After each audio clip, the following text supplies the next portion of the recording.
I got two questions for you. First of all, you win a championship with Colorado, and then Eric joins the team, and you don't win any more championships. Am I onto something there? Is that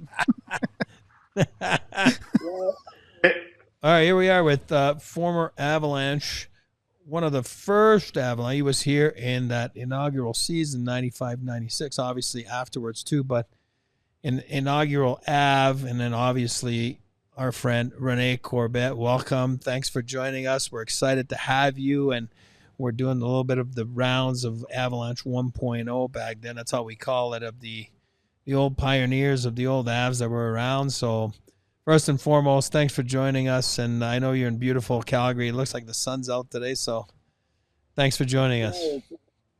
No, I appreciate the invite, and it is sunny here, but it's a little cold today, but it's sunny.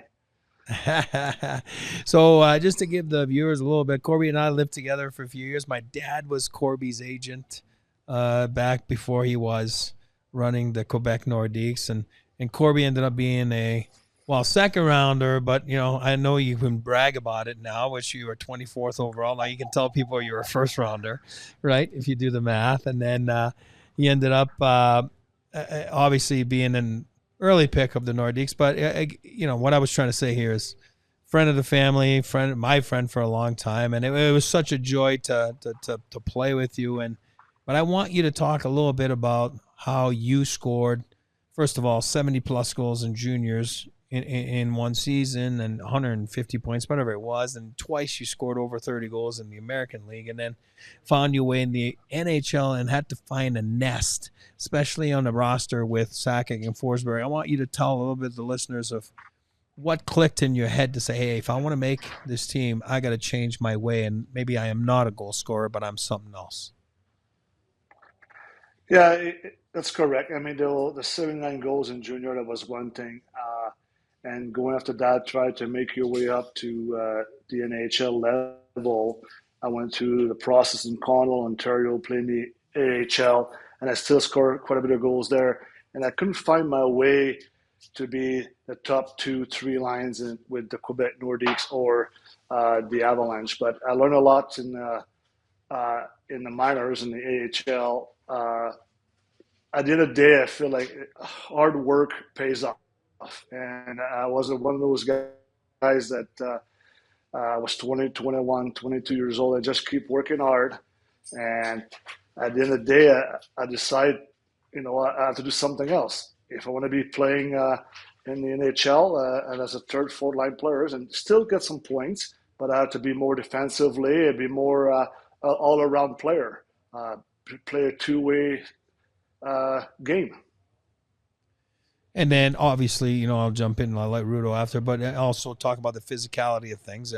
And Corby was, a pain in the butt to play against and got into a lot of fights and, try to get the team going. And I thought that was awesome to see that. Cause again, I became your teammate, but I knew you as my dad's client, the guy that scores 80 goals a year in juniors. You know what I mean? And then you get to play with it. It was fun to see that you were able to say, you know what, I'll do whatever it takes and whatever it takes to help this team win.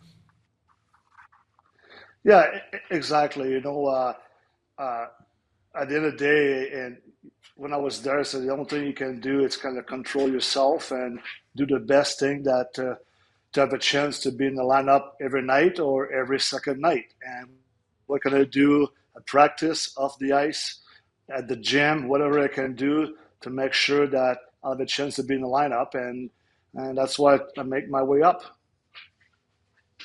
I got two questions for you. First of all, you win a championship with Colorado, and then Eric joins the team, and you don't win any more championships. Am I onto something there? Is that?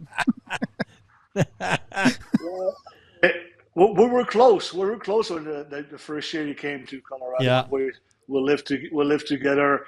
It was a great year. There was lots of intensity for what happened the year before versus Detroit, and the next year it was like a war out there, and it was tough, and we couldn't do it. But I don't think it was Eric's fault. He was making sure he was making sure I was having a good dinner at night and make sure all the guys were all fed. We're all good teammates. It was a great year. Yeah. It was a good time with Eric. Yeah.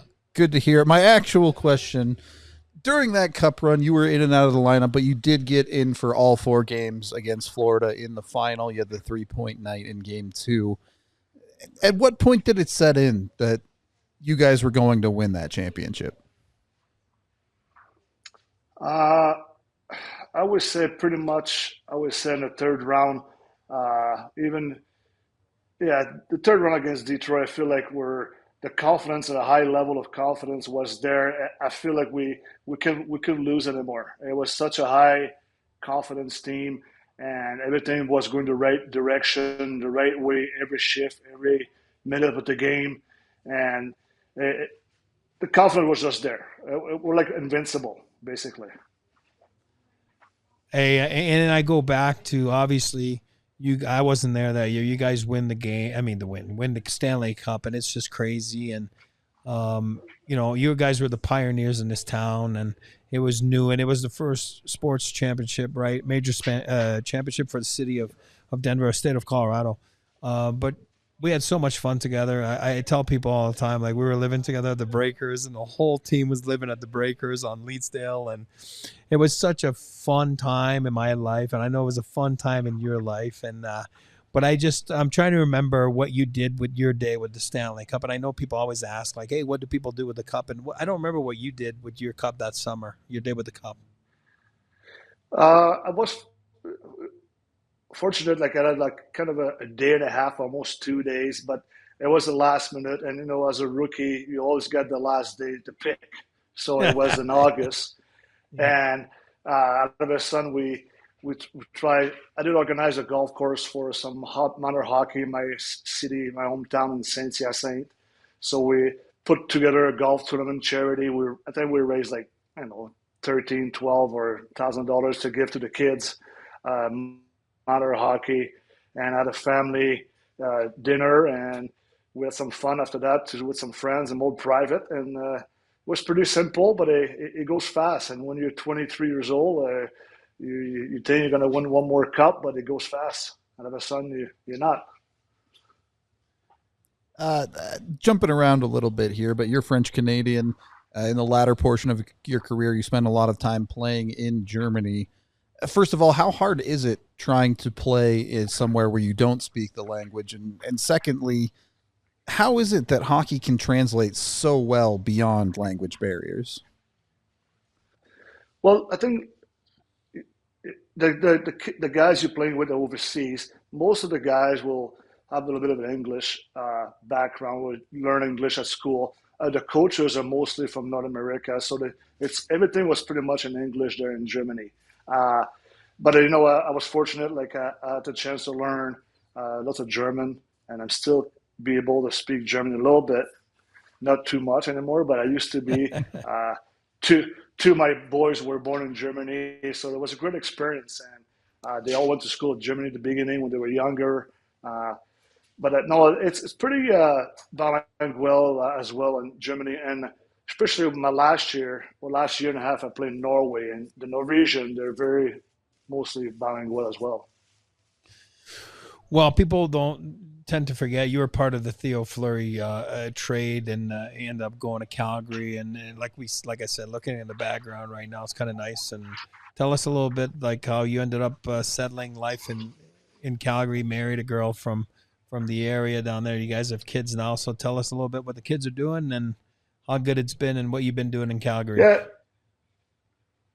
I don't know if you read Terence Fleury's book, but that was just basically a throw-in on that trade. But no kidding. I think a big part of that trade was Robin Regier. But I came to Calgary, and it was so much different than playing in Colorado at the beginning, because when you come to Calgary, it doesn't matter if you're a Fort Line or even if you're a Black Aces, they all know hockey. They know right away who I was. It was like pretty special for me, a young kid coming to Calgary. And I met my wife Lindsay here, and we have 3 boys. One is 20 years old, is going to play hockey in the States next year. I got one 17 who plays in the WHL, and one is 14 is playing the AAA hockey at home. So now we only have one kid at home, and it's pretty empty nest. But it's we're busy following the kids' future. If you had to pick one player, favorite teammate across your career.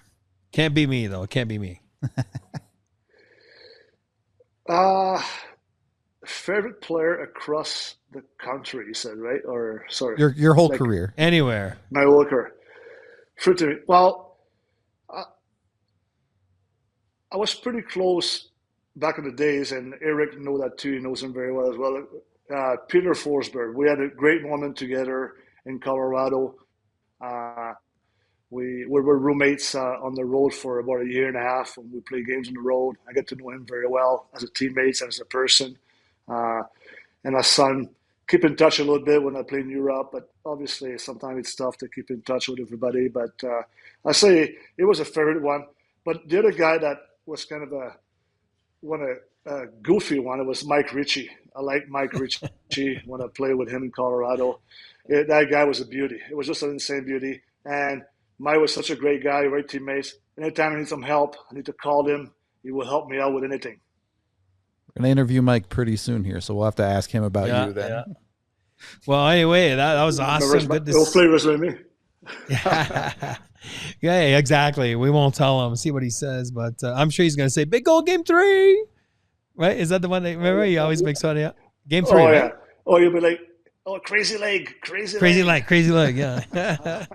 All right, but you know what? It's awesome to catch up. I'm glad you got a few minutes to catch up with us here and the people in Denver, and obviously great hockey community. And it's always nice to talk to guys that were one of the first ones to pave the way for the rest of the guys now. And hopefully we'll get to chat with you again. Go Habs, and hopefully I got a chance to come out the playoff this year again. That's right. It'll be fun, yeah, hopefully. That'll be fun. Well, no, thanks, Cor. They'll be the playoff. But anyway, well, thanks, guys. Nice to meet you. Thank you for coming on. We appreciate it. We all silly like the mayor.